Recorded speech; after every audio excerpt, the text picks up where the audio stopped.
expands the problem. You know, Dr. Winkenwerder, I want to ask you, because I have one physician, I won't name this physician on the air, but I can tell you that this physician is in New York City and is a very liberal person politically. This physician does not like the health care law, loves President Obama, but does not like this health care law at all. You tell me, because this survey seems to suggest this physician is not alone. What is it? I mean, at its core, what is it that the physicians object to?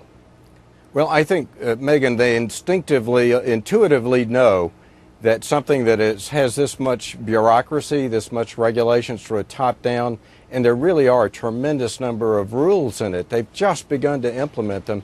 And doctors already know the Medicaid program, they know the Medicare program, and how difficult it is sometimes to practice with all the rules and regulations of those programs.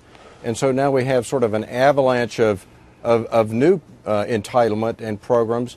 And I think doctors are looking for a way to just have an exchange with their patients and interact without all the middleman bureaucracy. And I know this. I was in the government. I was at the federal level. I know how those that are the federal leaders sometimes believe that they can implement something, but they can't. It's just too complex. Dr. Berger, let me ask you. You're a young guy, young doctor. Even before the president's health care law, doctors were shying away from medicine because it doesn't pay as well. Even before the president's health care law, it doesn't pay as well as it used to. Internists, family practice docs, ER docs, they're not raking in huge dough when you factor in medical school costs and so on. There's only a few specialties, am I wrong, that still pay a lot of money to doctors. Sure. If you want to become a millionaire, you should go become an investment banker. If you're going to become a physician, it's because you love doing it. I would ask my two colleagues, though, what do we do with the patients who show up at the hospital with a life-threatening condition without insurance? Are we just going to continue to bankrupt them? Are we just going to continue to ask the government to subsidize that care, even though they're not insured? It's just very frustrating to hear things like this. We need to provide insurance. And for the doctor who's an emergency room doctor, I know that you've seen this firsthand. Somebody comes in who needs an appendectomy, who's had a motor vehicle accident, has fractured their hip. They have no health insurance.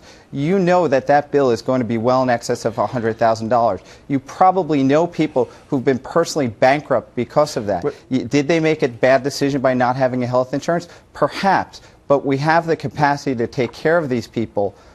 Why not do it? Go ahead, Dr. Segal. Well, Dr. Berger, the answer to that is that, Dr. Berger, with all due respect, we're going to see those patients, and I see those patients, and you see those patients. We see them whether they pay or not. But the hospital's bottom line does not improve if a watered-down Medicaid replaces the uninsured, and then the states cut Medicaid funding to the hospitals. It's a big rhetorical statement to say the hospitals are going to do better. The reality is they're going to do worse under Obamacare, and that's the problem. I'll give you the last word, Dr. Winkenwerder. Go ahead. Dr. Berger, I would agree with you. I'm in favor of a broader insurance coverage for all Americans, but we need to make it affordable. The best way to do that, having spent a lot of years in the insurance industry, is to not put so many mandates in the insurance coverage laws, number one, and number two, to have plan designs where individuals themselves pay at least a third of the cost themselves and pay a lot of that up front. Now, some of the low-income people would have a more difficult time with that, but right now it's my view that we don't ask people enough in terms of what they should do to pay, and therefore some people don't have any idea. Spoken like a real former insurance executive, doctor. Yeah.